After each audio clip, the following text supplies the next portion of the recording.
দিবৰ বাবে তাৰো বহু পূৰ্বে ৰূপকুমাৰ জ্যোতিপ্ৰসাদ আগৰৱালাদেৱে তেখেতে মনৰ সপোন এটা গানৰ জৰিয়তে ব্যক্ত কৰিছিল। কামৰূপ পুৰণি কলীয়া অসমীয়া ভাষা জগত সভালৈ যাব, উজ্জ্বল উজ্জ্বল গঢ়িমূৰ্তি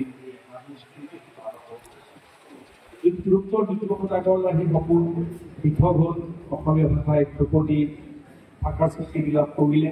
তাৰ বাবে আমি সমগ্ৰ অসমবাসী আমি গৰ্বিত আনন্দিত।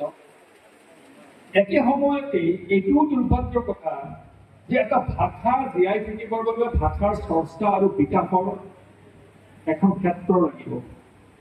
বিজেপিৰ 8 বছৰীয়া শাসনকালত অসমত 8,000 অসমীয়া মাধ্যমৰ প্ৰাথমিক বিদ্যালয় বন্ধ কৰি দিয়া হ'ল। অসমীয়া ভাষা বিশ্ব সভালৈ গ'ল, কিন্তু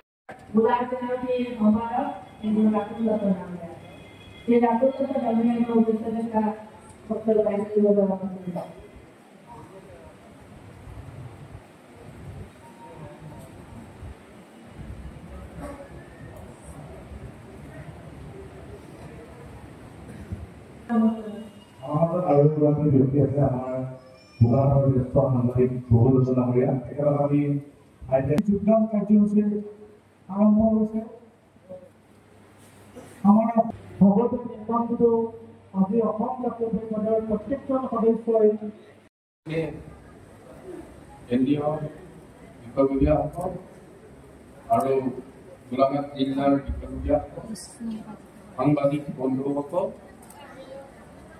সমবেত উপভাষা নিৰ্মাণ গোটৰ মোৰ সহকৰ্মীসকল সকলোকে শ্ৰদ্ধা জনাই আজি শুভখণ্ডত দুএষাৰ বক্তব্য ৰাখিম।